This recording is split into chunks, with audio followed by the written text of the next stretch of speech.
tentativa de semear reflexões em torno do tema central desse seminário, desse evento, que é a consciência, o despertar da consciência, um possível despertar espiritual da consciência personificada de cada um de nós. Então,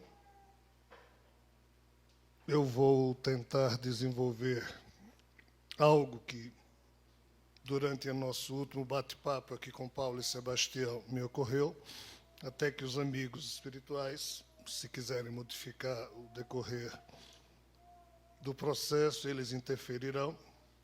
E nós vamos falar, acho que em torno de 1h10, mais ou menos. Quem pegar no sono, acorda o outro, sim. Bem, despertar da consciência. De que tipo de consciência nós estamos falando ou vamos falar nessa palestra? Será que nós teremos muito mais tempo para despertar a consciência que caracteriza a natureza humana, como até hoje nós a conhecemos, na hora em que nos olhamos no espelho e nos defrontamos com as características do nosso eu pessoal? E como Paulo disse, talvez fosse bom a gente apressar um pouco esse processo, porque parece que a humanidade não vai ter muito mais tempo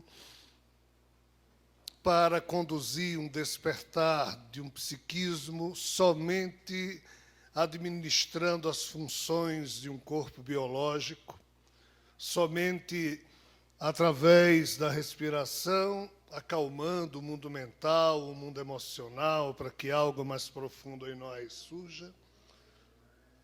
Tudo indica que, em breves tempos, isso será ou mais fácil ou mais complicado, devido a outros aspectos, que, como a gente começou a falar aqui na hora do bate-papo, já estão presentes, não no nosso cotidiano ainda, não no cotidiano da massa terráquea, mas sendo trabalhados em alguns subterrâneos das macroforças que dominam o mundo.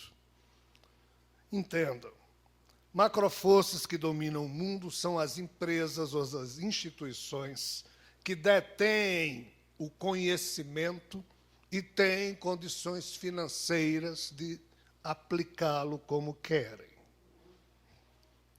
Nós nos acostumamos a achar que as revoluções que ocorreram ao longo das páginas da história da humanidade, somente revoluções violentas tentando tomar o poder é que conseguem resolver as coisas. E, de fato, quem tem o poder não o dá de graça. Pelo tipo de cretinice que nos marca, quando alguém tem o poder, outro que o quer tem que tomá-lo, pois que, infelizmente, nós, seres humanos, não nascemos lá muito habilitados nessa arte de desapego.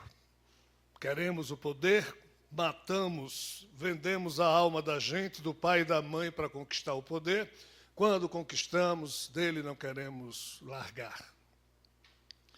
Mas, nos anos 80, 90, houve uma revolução diferente e nós não vimos. Nós não vimos porque a gente só presta atenção quando as revoluções matam muitas pessoas, produzem sangue, tomam o poder. Aí a imprensa entende, nós entendemos e classificamos. A Revolução Francesa, a Revolução disso e daquilo.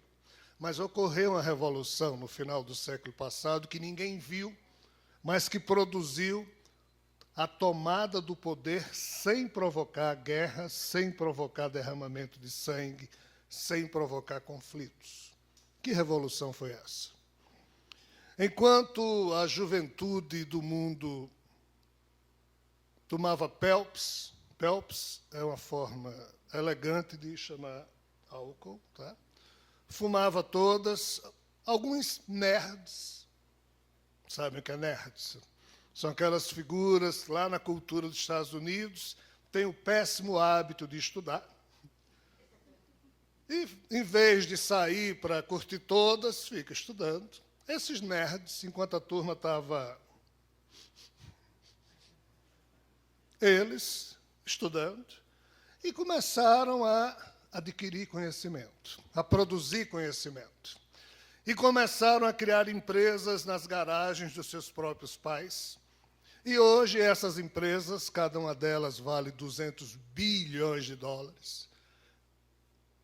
E assim foi com Bill Gates, com Steve Jobs, com outros, que naquela época fundaram empresas que criaram um tipo de conhecimento, e esse conhecimento inaugurou no mundo, e a gente não viu, uma era do conhecimento, em que quem tem conhecimento, quem tem tudo, e quem não tem conhecimento, vive à moda do rebanho. Vejam bem, não é Barack Obama que decide fazer uma guerra contra a Rússia. Barack Obama só decide fazer uma guerra contra a Rússia se o dono da Microsoft deixar. Porque Barack Obama pode querer apertar um botão, o dono da Microsoft faz não. Todo o poderio militar norte-americano depende do conhecimento da gestão daquelas máquinas, de softwares que empresas produziram, o que implica dizer que, desde os anos 90, quem manda no mundo não são os presidentes das nações, são os donos dessas instituições. Sem eles, o presidente de nação pode fazer o discurso demagogo que quiser, mas não tem poder para nada. Foi essa revolução que ocorreu.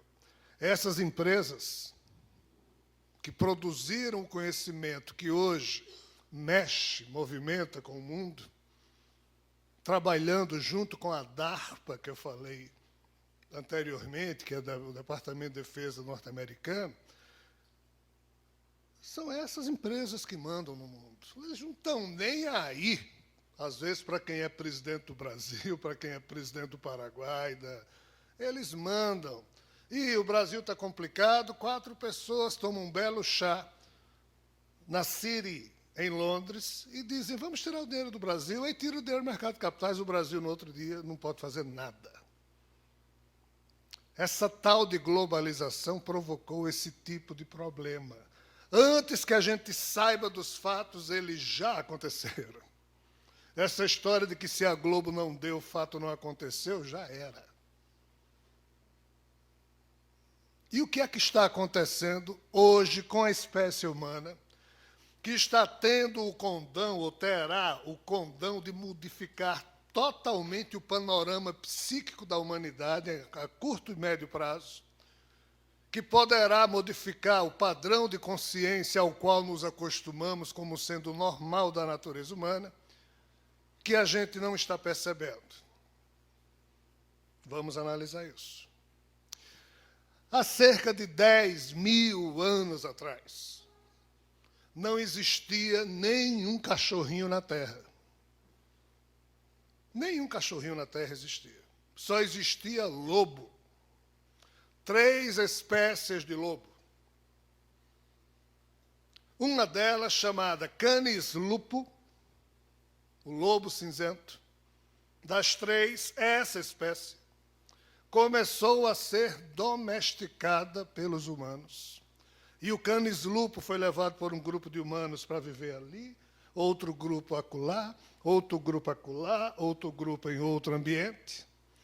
E a interação das influências ambientais na genética da espécie Canis lupo terminou provocando mutações, tanto adaptativas como evolutivas. E essa única espécie de lobo cinzento, há 10 mil anos atrás, passou por um processo que a biologia chama de especiação, e dela, através desse processo de especiação, que é o processo de adaptação de uma mesma espécie, em locais diferentes e em ocorrendo as mutações, essas mutações foram mudando, essa antiga espécie mudou de um jeito no Polo Norte, de outro jeito no Polo Sul, de outro jeito no Trópico de Câncer, Trópico de Capricórnio, por aí foi, mas isso tudo aconteceu lá no Hemisfério Norte. O fato é que a subespécie de Canilupus que surgiu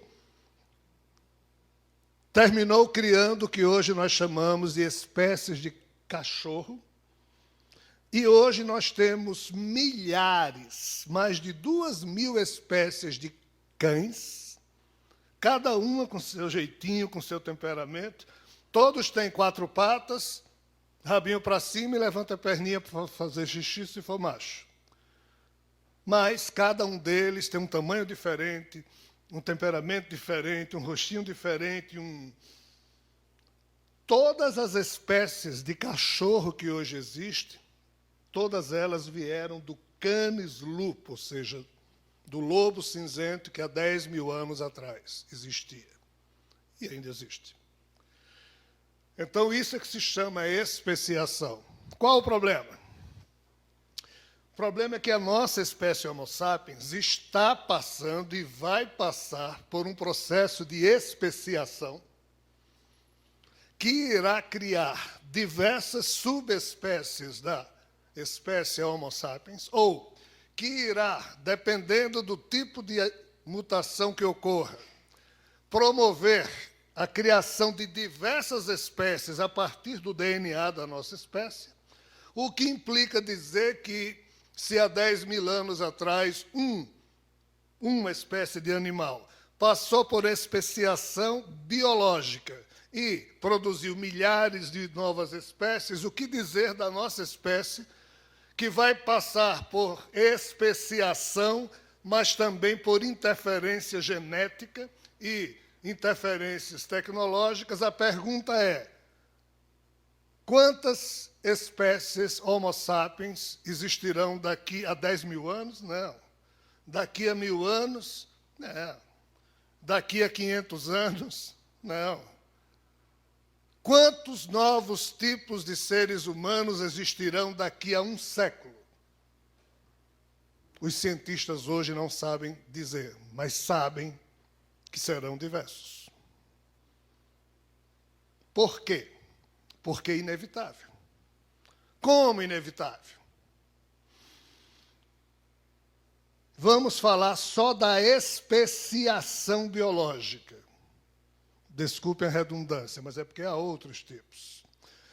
A NASA, outras agências espaciais da Rússia, China, Índia, da Agência Espacial Europeia, estão abrindo inscrições para casais na faixa dos 50 a 60 anos, não pode ser muito mais novo que isso, até 45 vai, para viajarem grátis para a Lua, para Marte, e também entrar numa nave que já está idealizada para sair viajando em relação aos confins do espaço sem jamais retornar para a Terra. Isso por quê?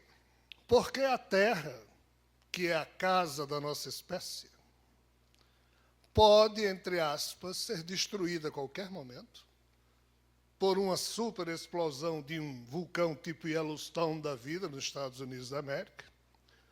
A Terra pode sofrer a qualquer momento um processo de inversão de polos, o que poderá destruir toda a raça humana. A Terra pode, entre aspas, ser destruída por muitos motivos a qualquer momento. E em 2027, Apophis, que é o nome que foi dado a um certo meteoro, o jovem vem na nossa direção, mas vai passar raspando, mas aí a gravidade terrestre o atrairá de vez, e 7 anos depois ele vem de frente. Então, se os governos terráqueos, até lá, não se reunirem no sentido de criar uma identidade terráquea para destruir esse jovem, ele pode simplesmente acabar com tudo na Terra, porque ele é um pouquinho grande. Então, devido a essas coisas, é urgente e já tardio a necessidade, ou já tardia a necessidade imperiosa de se retirar a semente da vida humana e semeá-la em outros ambientes, porque se a humanidade toda for destruída aqui na Terra, esses sobreviventes darão continuidade à nossa espécie. Então, é por isso que a NASA está, junto com outras agências governamentais e empresas, a SpaceX, X está à frente disso e outras também, dando turismo grátis. Grátis não, a turma ainda vai receber salário para ir para a Lua, mas aí é assim, quem vai para a Lua tem que transar na Lua. Aí vai nascer o primeiro bebê terráqueo, ou melhor dizendo, terráqueo não, o primeiro bebê humano lunático, porque vai nascer na Lua. Só que a Lua é um outro ambiente, diferente da Terra, igual ao ambiente que o primeiro lobo cinzento foi levado assim de oeste para leste, e aqui fazia calor, ali fazia frio, ele foi mudando. Então, esse bebê lunático, ele já vai nascer e a genética dele já vai passar, o genoma dele vai passar por modificações adaptativas ou evolutivas, pelo fato dela agora estar na Lua, e quando nascerem 2 lunáticos, 10 lunáticos, 50 lunáticos, e começar o transa, netos lunáticos, bisnetos lunáticos, e essa turma que vai nascer na Lua já vai possuir características que vão diferenciar o tipo de corpo que eles têm em relação ao tipo de corpo biológico que existe na Terra, do jeito que os cachorrinhos que começaram a nascer já nasceram bem diferente do lobo cinzento. O lobo cinzento, ele não gosta de ser humano, ele ataca o ser humano. O cachorro, ao contrário, nasceu dócil, é o grande amigo do ser humano. Mas vejam só que coisa, a genética original disso era de um lobo que... Por que a turma não gosta quando um cachorro vê sangue? Ou vê sangue não, sente o gosto de sangue. Vocês sabem por quê? Porque o gosto de sangue na boca de um cachorro pode reavivar a genética do lobo, que dorme escondida no DNA dele, e ele vira lobo de uma hora para outra e atacar o seu dono. O jogo genético é poderoso. Então, os lunáticos humanos serão um tipo de espécie que irá surgir lá. Como também a turma que vai para Marte. A viagem mais demorada, 6 meses, mas chegou em Marte, transou, nasce um marciano. Ou seja, gente com o DNA igual ao nosso, mas nascendo em Marte. E assim as novas gerações de marcianos irão nascendo. E aí? O terceiro caso, da supernave que sairá da Terra em busca de mundos fora do nosso sistema solar. Aí casais de 45, 50 anos é que poderão ir, porque mesmo na nave, a nave não protege o ser humano dos raios que produzem câncer. Então, por isso que não vai ninguém com 20 anos, porque pode morrer de câncer durante a viagem. Então, só vai se pegar gente já com a certa idade, porque caso ocorra câncer, não sofre muito. Só que essa turma que vai nessa nave, esses casais, eles não vão transar nem na Lua, nem em Marte. Eles vão ter que transar dentro da nave, porque eles não vão para nenhum planeta, eles vão viajar. Isso implica que vai nascer um bebê com DNA terráqueo numa nave. Qual vai ser a nacionalidade dele na nave? Pouco importa. Mas qual o problema? A nave não tem gravidade. Em ambientes onde não há gravidade, as 2 pernas que a gente tem não servem para nada. Em ambientes onde não há gravidade, se ocorrer uma especiação, ou melhor, uma mutação adaptativa, isso implica que os próximos bebês a se reproduzirem nessa nave irão transformar pernas em braços, porque é muito melhor você ter 4 braços num ambiente sem gravidade do que 2 braços e 2 pernas. 6 braços é melhor do que 4. 8 braços, melhor do que 6. Por quê? Porque com um braço você se agarra, no outro você coça a cabeça, o outro você come, o outro você lê, o outro você coça aqui, o outro você briga. Quanto mais braço num ambiente sem gravidade, maior é a sua produção. Outro você toca piano, aí o psiquismo de uma figura assim vai para onde? Vai passar por mutações do jeito que o psiquismo do globo se transformou no cachorrinho. E que tipo de transformação, então, ocorrerá no psiquismo humano quando esse tipo de aventura, que começa daqui a 10 anos... Olha a loucura, pessoal. Quantos tipos de seres humanos existirão daqui a 500 anos, 200 anos? Ah, mas quem tiver 4 braços não é ser humano. Quem é que disse a você que não?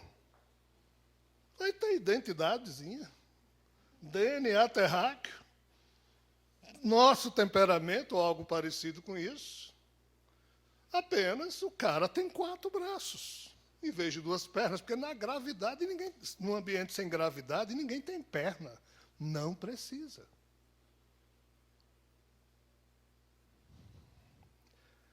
Isso não é ficção? Não. Isso só vai acontecer no futuro? Não, já aconteceu lá atrás. Como? Esse é o problema. Esse lá atrás é algo tão doido que foi transformado em mitológico, porque mitologia para a gente é algo que não é verdade, é como se fosse só invenção ou exagero. Entendam, o que de mais antigo existe no nosso psiquismo não são os registros que as religiões nos legaram. As mitologias são anteriores às religiões. Quem taxou aquilo de mito já foi a própria fé das religiões. Só que na mitologia, que está escrita como legado para a humanidade, tinha um ser na Índia que o rapaz tinha 3 cabeças e 6 braços. E era o ser mais desenvolvido da Terra. Nesse tempo, o gênero Homo sapiens, a nossa espécie Homo sapiens, ainda não era a protagonista, é um outro tipo de espécie que existia aqui. Mas por que esse rapaz com 3 cabeças e 6 braços era o mais evoluído? Porque ele aproveitava o tempo melhor do que alguém que só tinha uma cabeça e 2 braços. Como? Porque ele, com uma cabeça, comia, com a outra, praticava meditação, e com a outra, lia os Vedas.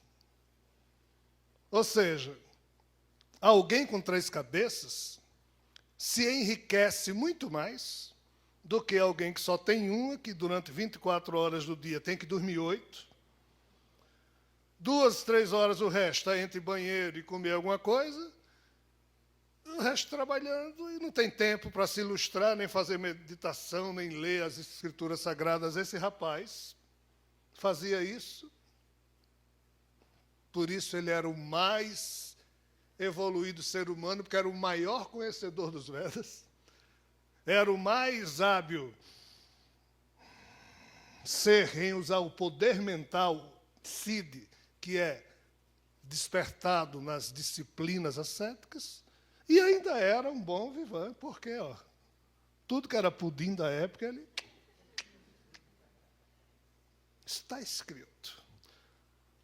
Como também coisas estranhas do passado no campo do hermafrodismo, em que seres tinham os 2 sexos. E Platão mesmo, nos seus diálogos, traz notícias dessas esquisitices mitológicas, em que depois é que houve a separação de um primeiro ser, que já teria surgido na Terra assim, e depois é que o homo, macho e fêmea, foi então separado. Mitologias para trás.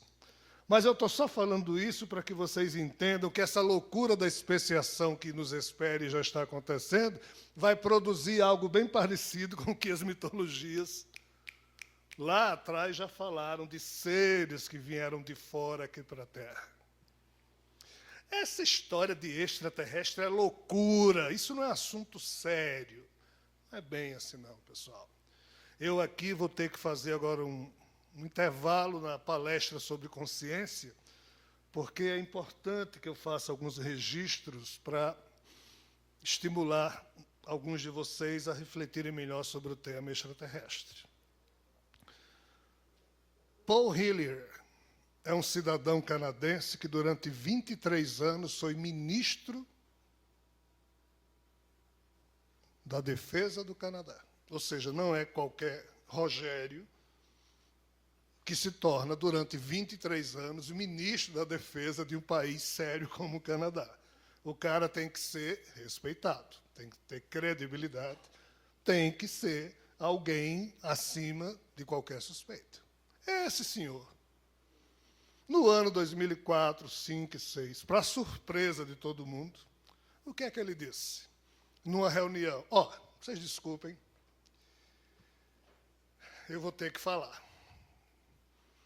Eu sei que existem aqui na Terra 4 bases de seres extraterrestres vivendo aqui com a conivência do governo norte-americano e russo. Quando eu vi isso, eu pensei que no outro dia a Globo ia... Tchan, tchan, tchan, tchan, aquela musiquinha da... Atenção! Ninguém precisa mais ficar se perguntando, em dúvida, porque alguém sério disse: a Globo nem deu. Nem a Globo, nem nada. Nem Folha de São Paulo, nada. A imprensa dita séria, entre aspas, não fala desse tipo de assunto. Aí, como a Globo não deu, o fato não aconteceu. A gente pensa que isso não aconteceu, que isso é mentira. Paul Hillyer diz mais.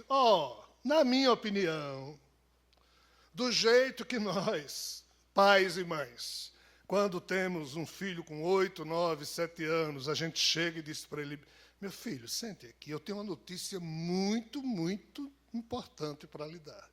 Diga, papai. Olhe, Papai Noel não existe. Não existe não, mas suporte. Olha, ele não existe, mas a vida é bela. Olha, a fada do dente não existe. Não existe não, mas olhe, suporte, eu vou lhe ajudar a superar esse trauma. Paul Hillyer diz que do jeito que nós, pais, fazemos isso com os nossos filhos, alguém tem que chegar para a humanidade e dizer: crianças, rebanho, eu tenho notícia para dar para vocês. Tem extraterrestre, não é lá fora não, já tem aqui, porque a turma caiu aqui, não teve tecnologia para voltar, o governo dos Estados Unidos fez um acordo com eles, e eles estão vivendo aqui, e eu sei que estão. Estou dizendo para vocês. Quem é você? Não, sou Paul Hillyer. Ministro da Defesa do Canadá. O cara está se arriscando a dizer isso. Ele fez isso com a gente, mas,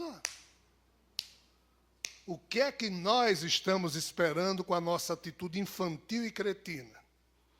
Que alguém, oficialmente, chegue na Globo, na CNN e diga: terráqueos, a vida extraterrestre. Você sabe quantas vezes isso vai acontecer? Nenhuma, porque quem disser isso está preso. Pode ser presidente do que for, vai estar descumprindo uma lei que eles mesmos criaram. Nos Estados Unidos, o representante de governo que fala isso é preso, não pode falar, é contra a lei da segurança nacional. Se vocês quiserem, eu conto a história de como isso começou. Não é que alguém queira ou deixe de querer, não pode. Então, nós estamos esperando que alguém nos diga o óbvio que nós, por nós mesmos, já deveríamos saber, para dizer a vocês que o tema extraterrestre é algo seríssimo. Por quê? Porque, além de nós voltarmos a conviver com eles de forma aberta em breves dias, isso é inevitável. Nós, que no passado parece fomos já mexidos por interferências desses seres, voltaremos a conviver com eles, e aí é que a complicação é grande. Por quê? Porque ninguém sabe direito quem se sente mais dono da Terra. se nós, os humanos, ou se seres que aqui estiveram no passado e que daqui saíram, mas que pretendem retornar ou prometeram retornar. O fato é que, depois que Paul Hiller começou a falar disso, outros ex-militares norte-americanos, já aposentados, começaram a falar também. Tipo Bob Dean. Bob Dean falou tanto que foi ameaçado e até o filho dele, a vida do filho dele foi ceifada num acidente de carro, que ele diz claramente que o filho foi assassinado por forças norte-americanas. E o que é que Bob Dean diz? Isso mesmo que Paul Hiller diz, só que ele diz algo muito mais doido ainda, que ele participou de alguns encontros com seres de fora aqui na Terra, representando o governo dos Estados Unidos, com outras pessoas que ele nomina. E que esses seres disseram para eles, a coisa mais complicada do que vocês imaginam. Vai existir, sim, um primeiro contato com seres de fora. E o tal de Jesus que vocês conhecem é que vem comandando a frota, ainda que ele não precise de naves para vir aqui. Mas é que nós é que precisamos de que, caso alguém venha para a Terra, que não venha voando tipo Super-Homem ou Batman, venha dentro de algo. Não é que esses seres precisem disso, nós é que precisamos. Mas não é o Jesus humano, é uma forma cósmica daquele que se fez Jesus, segundo o que eles falam. Então, Bob Dean já disse em diversas entrevistas que até os Anunnakis, que são seres, os antigos Néfilim bíblicos, estão envolvidos nisso e que também estão esperando o retorno de Jesus, entre aspas, comandando esse primeiro contato oficial para ver se o problema não sai do controle. De quem? Não sei. Mas há uma tentativa de fazer com que essas coisas aconteçam sem que haja o perigo da vida humana se extinguir aqui na Terra, porque o DNA humano seria tremendamente precioso para interesses diversos aí fora. Bob Dean é um ex-militar, o cara nem cristão é. E outros ex-militares também falam a mesma coisa, então o governo norte-americano está lidando com uma situação muito complexa. E ele não pode nem se referir a isso. É coerente que eu explique para vocês como isso começou, e depois eu retomo o assunto da consciência. O governo dos Estados Unidos não faz isso por perversão, ou por ser maldoso, ou por ser bom, bonito ou feio. Não é isso que está em jogo. O governo norte-americano tem uma regra que diz que somente 30 anos depois os papéis top secret, ou seja, confidenciais, podem ser liberados. Então, o que eu vou falar aqui para vocês em 10 minutos é o que foi liberado pela lei norte-americana recentemente. E o pior, a imprensa também não falou nisso, por isso que eu vou falar para vocês. Como é que essa história toda começou? Na época da Segunda Guerra Mundial, o presidente Roosevelt morreu e Truman, Harry Truman, vice-presidente, assumiu o comando. Para azar de Truman, antes do governo dele, nunca tinha havido registro de OVNI, coisa alguma. Existiam registros históricos da Guerra da Secessão, Guerra da Independência norte-americana, que alguém viu isso ou aquilo, mas isso nunca foi problema para um governante. Mas para Harry Truman foi. Por quê? Porque ele foi quem lidou com o problema da queda de um OVNI em Roswell, no sul dos Estados Unidos. Ele foi o presidente que a imprensa ficou cobrando. Ei, presidente, diga a verdade para a gente. Caiu ou não caiu um OVNI em Roswell? E ele não sabia o que dizer. Por quê? Porque não era a presidência que cuidava disso. Não havia nada no governo norte-americano naquela época que cuidasse disso. Então, forças militares cuidavam, mas ninguém sabia. Qual o outro problema de Truman? Houve uma onda de OVNIs sobre a cidade de Washington, sobre a Casa Branca, quando ele era presidente. A imprensa, o que é isso? Ele também não sabia dizer. Mas corria o boato de que uma central de força, uma central de inteligência, que seria a CIA do futuro, do governo norte-americano, sabia dos fatos, mas não dizia a Truman. Truman deixa a presidência, Eisenhower assume o governo norte-americano em 1951, e Eisenhower promoveu o seguinte episódio, que hoje nos parece uma palhaçada. Mas a agenda de um presidente norte-americano ela é 100% acompanhada pela imprensa. Como hoje a agenda de qualquer presidente de qualquer nação é anunciada para a imprensa, para a opinião pública, e todos os presidentes de nação têm a sua agenda divulgada. Em especial do presidente dos Estados Unidos. Então, Eisenhower, em 1953, apareceu lá na agenda dele que ele ia passar 2 dias numa cidade X, num estado no sul dos Estados Unidos. Aí Eisenhower chega na cidade, a imprensa toda esperando. Eisenhower participa de um banquete à noite, vai dormir, o hotel onde ele estava, a imprensa toda cercando. Eisenhower ia passar 2 dias naquele hotel, qual o problema? Eisenhower não aparece. 3 dias depois, ele aparece em Washington. Aí a imprensa ficou dizendo os 2 dias secretos da vida de Eisenhower, porque ninguém sabia para onde é que ele tinha ido. Quando os papéis recentemente foram divulgados, depois de 30 anos, a turma descobriu para onde ele foi.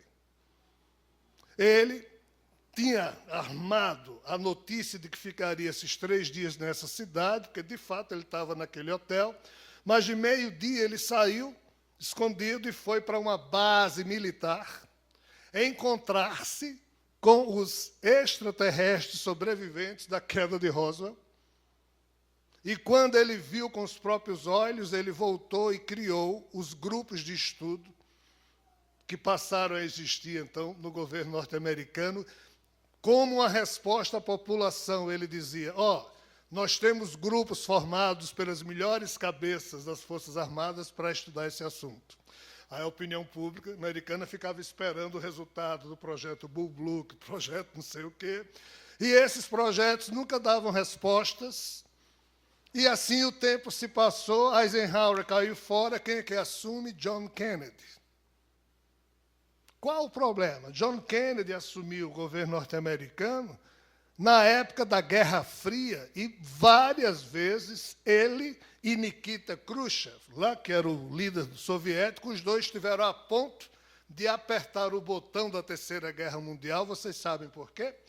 Devido aos estranhos pontos no radar que aparecia tanto na defesa norte-americana quanto na soviética. Aí os americanos pensavam que eram armas soviéticas e os soviéticos pensavam que eram armas americanas, e várias vezes eles estiveram a ponto de começar a Terceira Guerra. John Kennedy propôs ao Congresso norte-americano que deveria ser criada uma comissão conjunta de militares norte-americanos e soviéticos, para que essa comissão ficasse acompanhando os tais pontos estranhos no radar, que ninguém sabia o que era,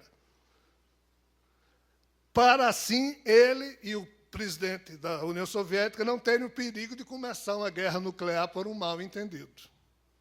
A Rússia topou, o Congresso aprovou.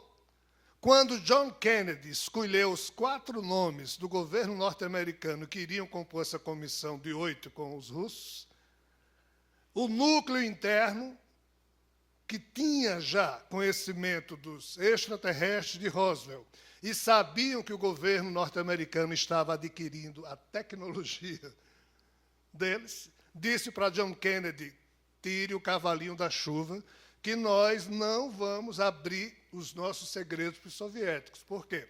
Porque essa comissão tinha como primeira cláusula o fato do segredo do governo norte-americano contar tudo para os russos e os russos contarem tudo Aí a CIA, que já existia nessa época, disse, não, não, não, não, não.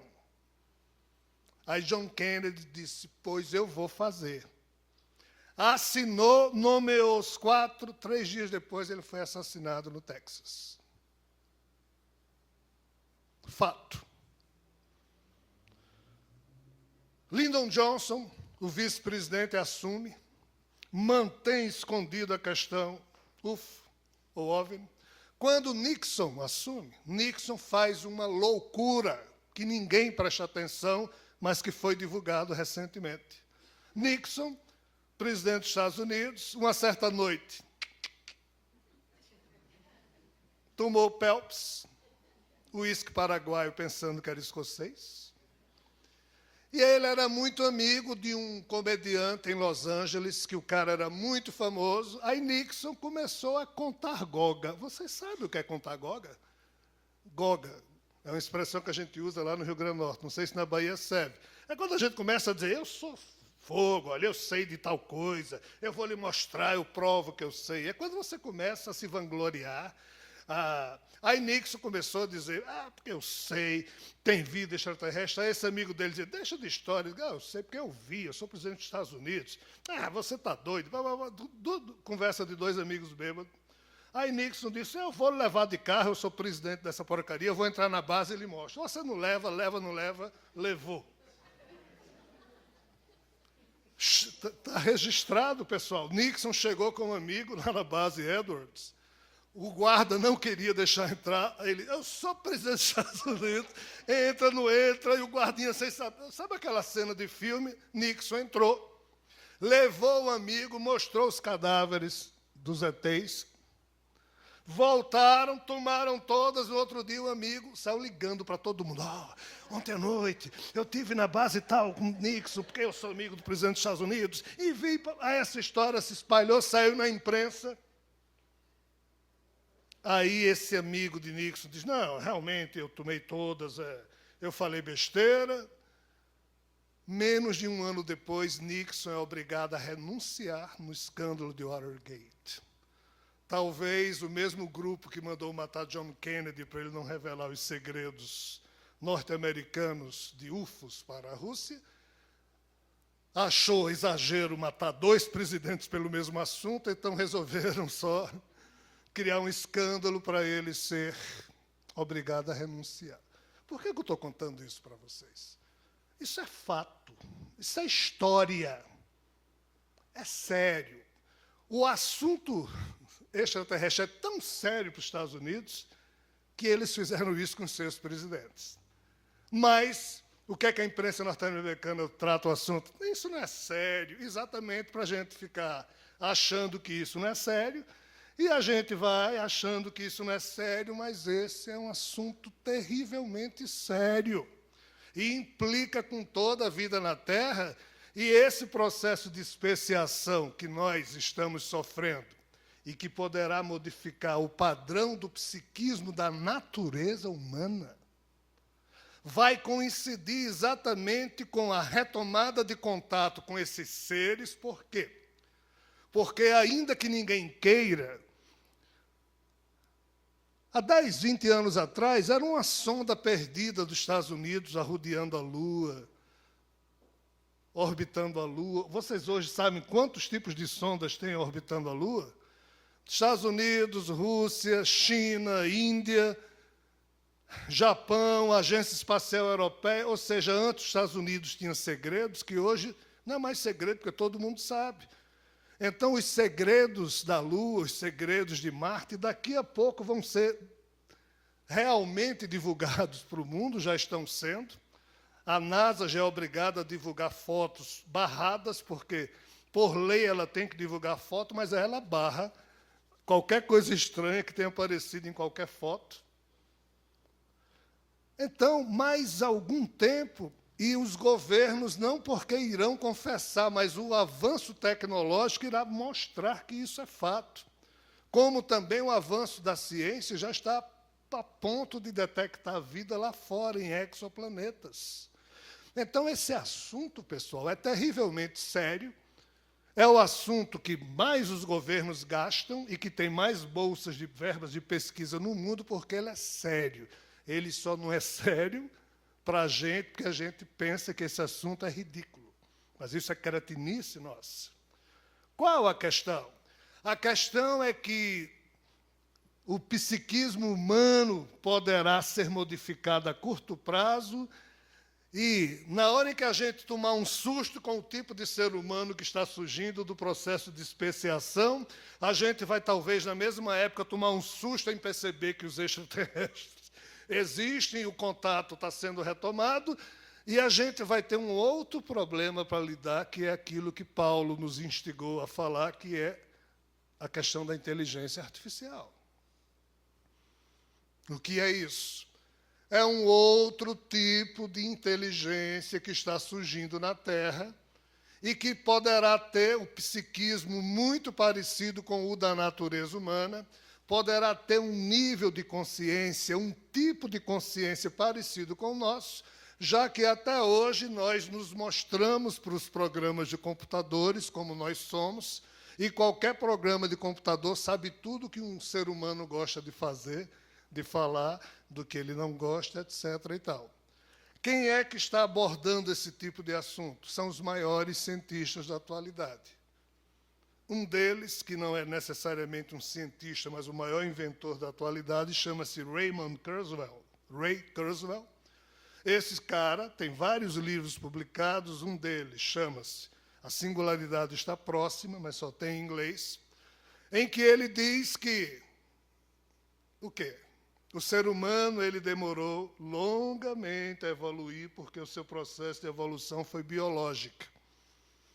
Todos os bichos da Terra, animais, passaram por isso. Mas quando um pássaro põe um graveto no seu bico, olha para um buraco, coloca o graveto naquele buraco para provocar as formigas, para que elas saiam para ele poder comer a formiga, isso é uma tecnologia que aquela espécie de pássaro desenvolveu. Aquilo não existia. O pássaro é que criou. Quer comer a formiga, sabe que a formiga está lá no buraco, ele não tem como ir lá no buraco, mas um dia um pássaro daquela espécie teve a ideia de pegar um graveto, botar na boca e enfiar o graveto no buraco, até que uma formiga saísse, ele, crau. Isso é uma tecnologia. Então, não só somos nós, os humanos, que criamos tecnologias. Espécies inteligentes criam, mas Ray Kurzweil disse que nós, humanos, criamos algumas tecnologias e uma delas ganhou vida própria. Uau! O que significa isso? Ray Kurzweil prova, através de contas complicadas de fazer, usando leis do tipo leis do caos decrescente, um monte lá de coisas, mas que ele prova o quê? Que a tecnologia da computação que nós inventamos já adquiriu vida própria e ninguém segura mais. E essa tecnologia estaria crescendo exponencialmente de acordo com a famosa lei de Moore. Moore é o sobrenome de Gordon Moore, um dos donos da Intel, que produz chips. E o que é que Ray Kurzweil diz?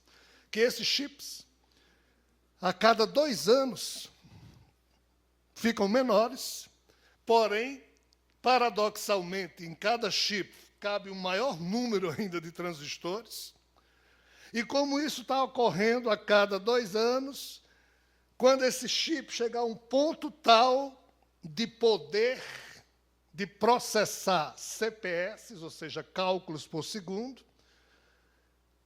uma singularidade vai acontecer. Que singularidade é essa? O computador que tiver esse tipo de chip, quando ele chegar nesse padrão, o computador vai dizer, oi, eu existo, eu sou alguém. Ah, mas isso a gente viu em ficção científica. Agora é realidade. Ray Kurzweil, quando publicou esse livro, no ano 2007, o mundo caiu em cima da cabeça dele. Em 2010, ele passou de louco a fantástico. Por quê? Porque em 2010, a NASA, Bill Gates, Bill Clinton, George Clooney, aquele ator famoso, Steve Jobs, que ainda estava vivo, fizeram um jantar para levantar 50 milhões de dólares para dar a Ray Kurzweil para ele criar a Universidade da Singularidade. Aí eu faço uma pergunta a vocês. Imagine um de vocês lançando o livro dizendo: humanidade, no ano 2029 vai acontecer isso, um computador vai dizer, eu existo. E esse computador dizendo, eu existo, é porque nós humanos perdemos o controle sobre ele. Ele vai tomar conta dele mesmo. E a gente não vai poder desligá-lo, porque ele não deixa. Ah, você é um maluco. Ah, eu sou um maluco. Aí, de repente, diz, ei, maluco, vem cá. Rapaz, a gente tem um jantar para lhe oferecer. Como? Não, e mais 50 milhões de dólares. Mas eu não sou doido? Não, não é não. Cara, aquilo que você disse, bicho, está pintando. Nós precisamos criar uma universidade para proteger esse tipo de experiência, porque, aquilo que você disse que ia acontecer em 2029, a lei de Moore foi mais rápida. Aí, Ray Kurzweil, no ano 2010, disse, eu me enganei. Preciso pedir desculpas. No livro eu disse que essa singularidade ia acontecer em 2029, mas eu errei os cálculos. É em 2019, eu errei em 10 anos. Mas em 2010, já criaram essa universidade, e até hoje existe. E, pessoal, a NASA não gasta dinheiro com bobagem. A NASA deu terreno, a turma cacifou, dando grana. As grandes empresas do mundo estão juntas com a Universidade da Singularidade, estudando o quê? Isso. Talvez já tenha acontecido. Por que eu estou dizendo isso?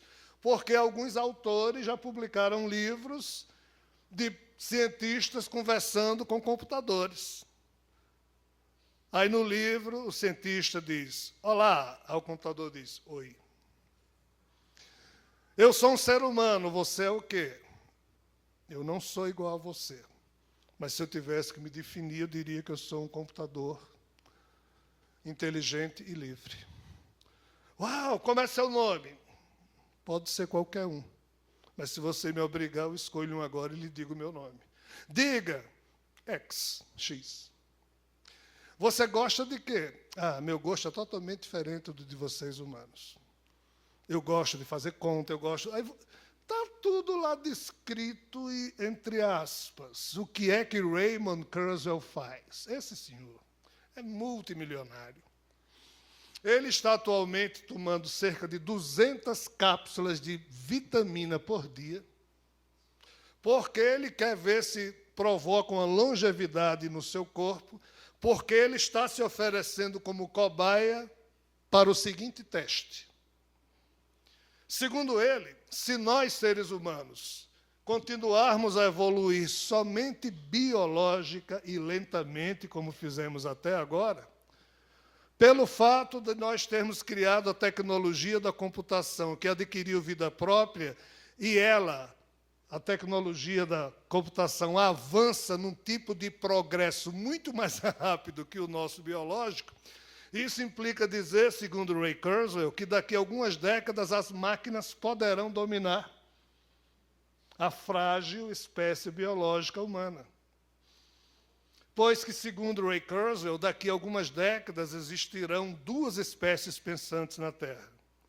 A nossa Homo sapiens biológica e a dos computadores inteligentes, livres.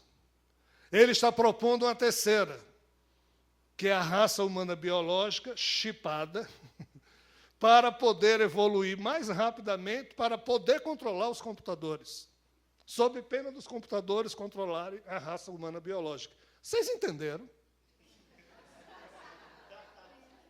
Mas é isso mesmo, é assim. O assunto é muito doido, pessoal, mas é real. Isso aqui não é questão de crença religiosa, não é e se acontecer. O problema é terrivelmente complexo. Ray Kurzweil diz isso e ele se oferece como cobaia. E é por isso que o cara toma 200 cápsulas de vitamina por dia para ver se os seus 70 anos... Ele é o cobaia, ele não está querendo outros, ele está se oferecendo para ser chipado. Aí o pessoal diz, não, se a gente chipar o Ray Kurzweil, com a inteligência que esse cara tem, ele vai dominar todo mundo, máquina. E aí? Para onde caminha a humanidade? Para onde nós caminhamos? Que tipo de psiquismo desperto, que tipo de consciência nós humanos teremos que ter para lidar com tudo isso? Se nós mal conseguimos dar conta da nossa condição animalizada, que nos toma quase toda a nossa energia, consumindo os nossos psiquismos em obrigações triviais do tipo higiene pessoal, comer, beber, trabalhar, dormir, novela, trabalhar, dormir, comer, novela. A novela tem sempre, pode não ter trança, novela tem, então assim, a mente passiva da gente assistindo novela, velho Chico, Chico não sei, pá, Brad Pitt se separou de Angelina Jolie, 6 meses, tá, pá. E essas coisas acontecendo e vocês nem sabiam disso. E vocês são pessoas bem informadas, inteligentes, que leem tudo, internet, e vocês não sabiam disso. Imagina o rebanho humano. Então, pessoal, que tipo de consciência você pode construir agora em você mesmo? Frente a esses assuntos, para que você possa conversar com seus amigos, com seus filhos, com os pais não adianta, com as novas gerações, para ver se surge no mundo vozes, se surgem vozes que falem disso no sentido não de vender nenhum peixe, nem de tentar convencer ninguém a ser coisa alguma, mas de provocar reflexão, de chacoalhar a nossa sensibilidade, porque são muitos os processos que já estão em curso que modificarão por completo o modo como o ser humano existirá no futuro.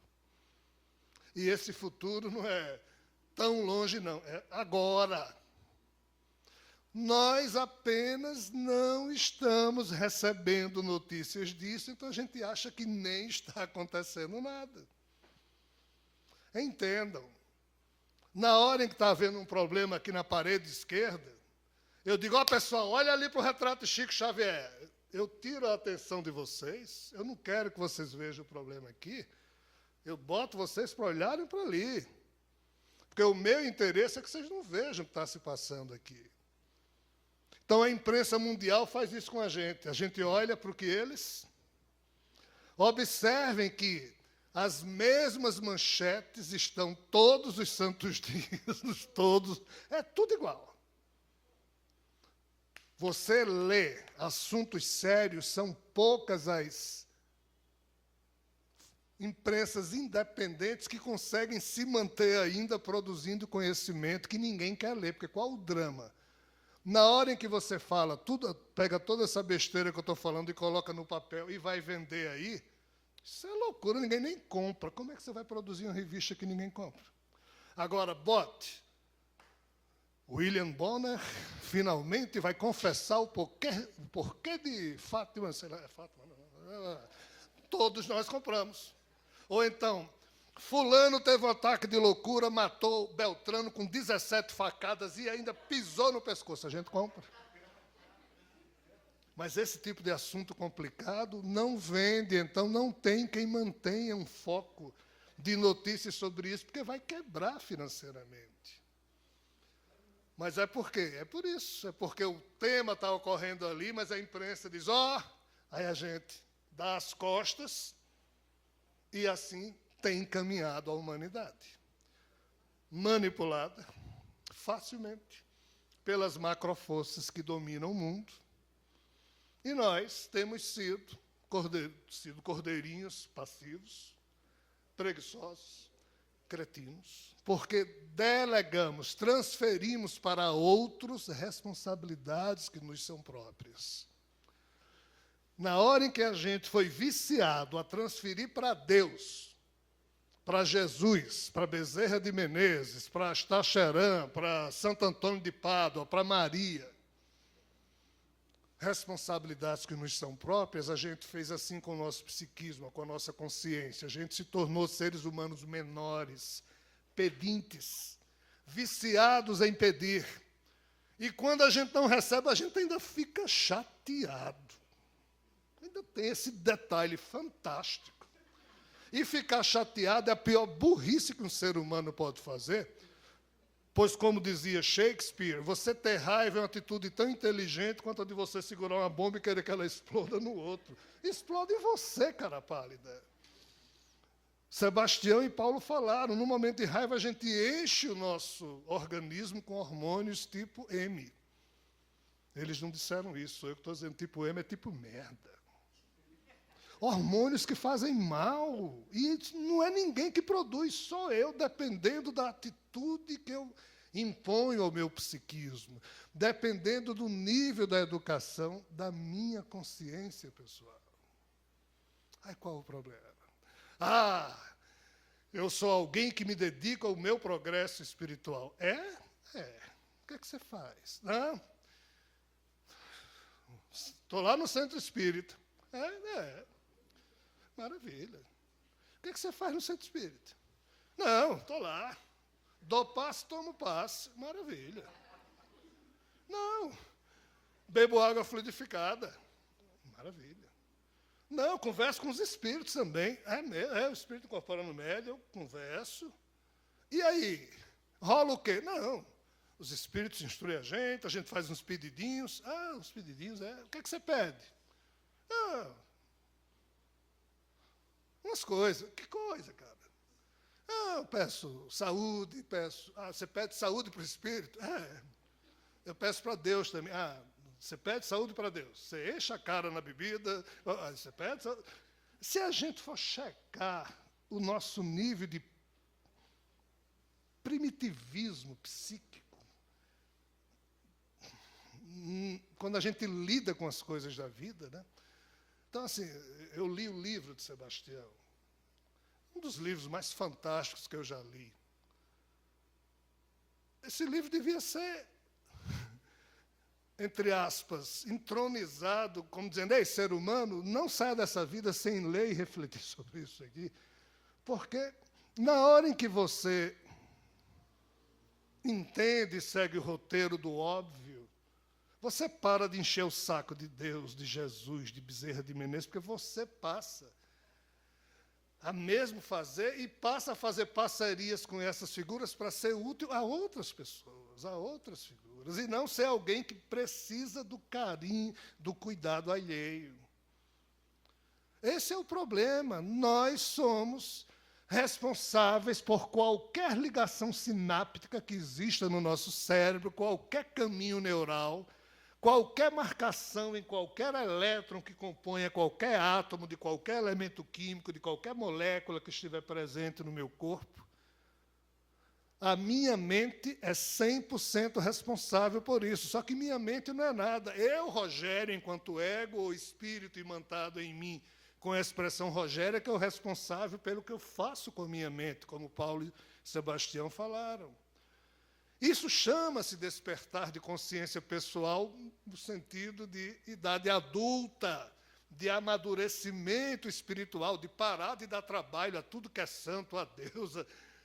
Cara, a gente tem que minimamente cuidar de nós mesmos para podermos nos fortalecer e observar um mundo em que a gente vive para poder contribuir com os processos que estão em curso. Desculpem, é muito bonito ser dito, vamos orar, vamos orar. Vamos. A humanidade ora há muito tempo. A oração só não funciona. Um dos papas mais belos que eu conheço é Francisco. Um dos homens mais belos que eu conheço é Francisco. Cara de um potencial fantástico que não só período de 2, 3 anos, fez o que nunca nenhum papa teve a dignidade de fazer. Ele sozinho fez e se pôs em risco. Mas o viés católico de Francisco obriga todo domingo chegar lá na capela da Igreja Sistina e falar com as pessoas da praça ali no Vaticano e dizer o quê? Vamos pedir a oração pelas vítimas.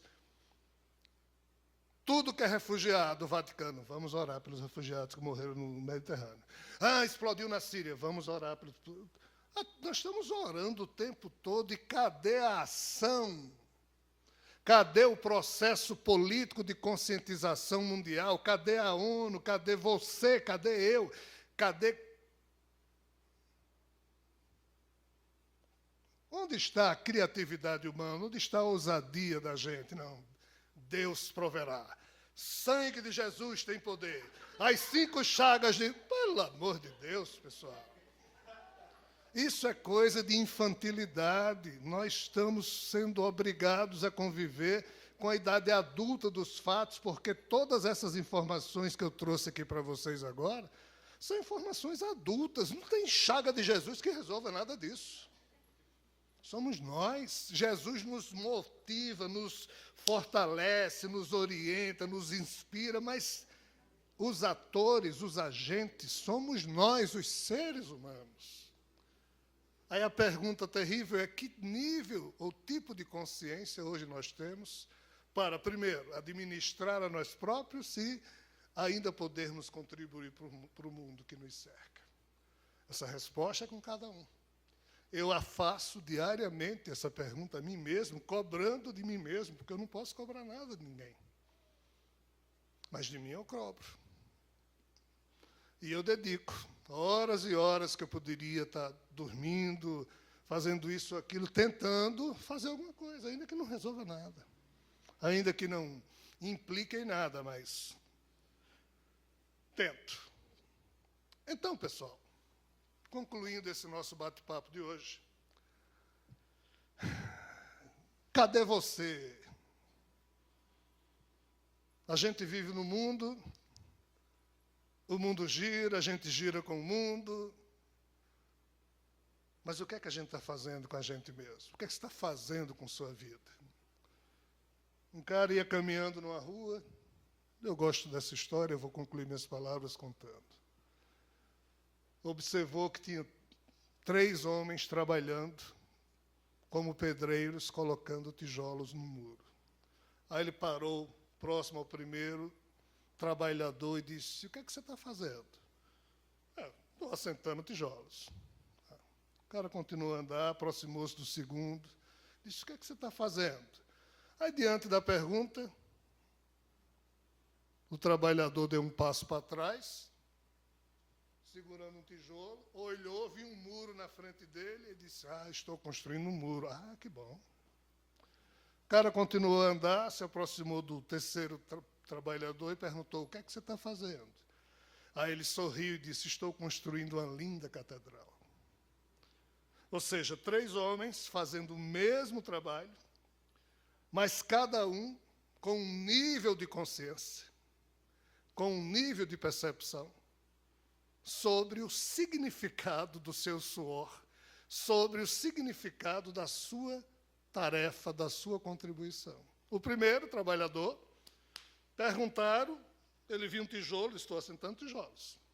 O segundo trabalhador, perguntado, procurou um ângulo melhor, viu um muro, disse, um muro. Só que o terceiro trabalhador, antes de começar a trabalhar, perguntou ao engenheiro, a gente vai construir o que aqui? Aí o engenheiro disse, vamos ali no escritório, no canteiro de obras, que eu vou lhe mostrar o mapa de construção. Então, o terceiro trabalhador sabia que o assentar de tijolos dele tinha como objetivo final a construção de uma linda catedral. Então, ele sabia que ele estava se esforçando para construir. O que é que adianta um bombeiro hidráulico trabalhar, cano, colando cano e levar o ponto da água para o meio da sala da visita? Ele trabalhou, suou, mas direcionou seus esforços de uma forma inútil. Ele deveria ter levado o ponto da água lá para a cozinha, para o banheiro. A pergunta é, se alguém chegar para você e perguntar, ei, o que é que você está fazendo? Agora, não, vamos estar amanhã às 2h. Você está passeando aqui em Vitória, em Conquista, e alguém diz, ei, o que é que você está fazendo? Eu estou... O quê? Acabei de almoçar, estou indo para casa. Ah, isso que você está fazendo? Tá. Está errado? Não está. Estou assentando tijolos. Mas por que você está fazendo? Ei, o que é que você está fazendo? O que é que vocês diriam se alguém perguntasse a vocês? O que é que você está fazendo? Vocês diriam, estou construindo o mais belo programa existencial que eu posso produzir. Eu estou fazendo da minha vida a mais bela obra de arte que eu posso. Quem daria uma resposta dessa? Só um babaca. Não. Alguém inspirado e espiritualizado daria um tipo de resposta. Desse tipo, não é a atitude do momento, é todo um processo espiritual que existe por trás das nossas vidas terrenas. Mas se a gente não tem tempo nem para parar 2 minutos para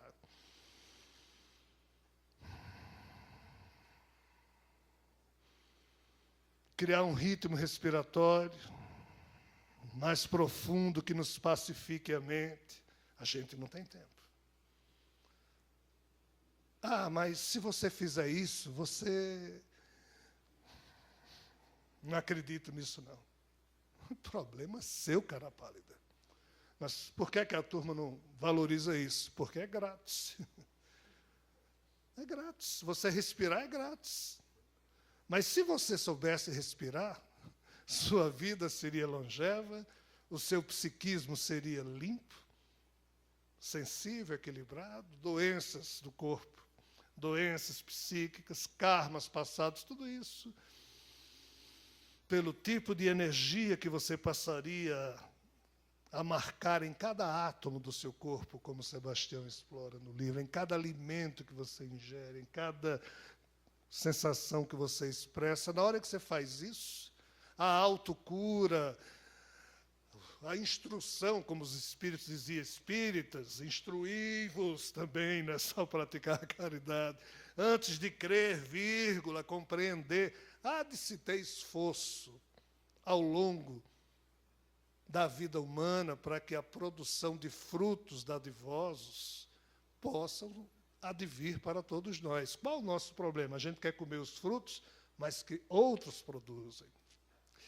Nós precisamos descobrir como, nessa terra, às vezes árida do nosso psiquismo, onde tantos mestres já semearam coisas maravilhosas, o que é que cada um de nós tem que fazer para adubar essas sementes, para que nós nos tornemos árvores também produtivas?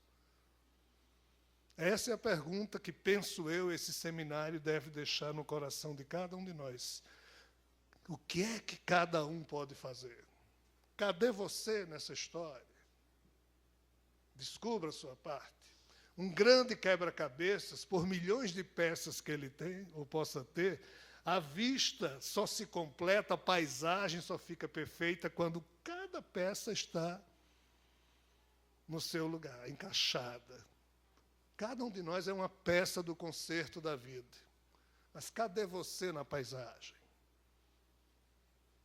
O modo como a gente desperta o nosso psiquismo, o nosso nível de consciência, que nos mostra aonde nós estamos, o que é que a gente pode fazer. Espero que algo do que aqui foi dito possa ter sido útil, pelo menos, para uns poucos de vocês. Se não foi, 1000 desculpas, mas, como eu disse ontem, a intenção é a melhor possível. Então, um beijo no coração de vocês e muito obrigado.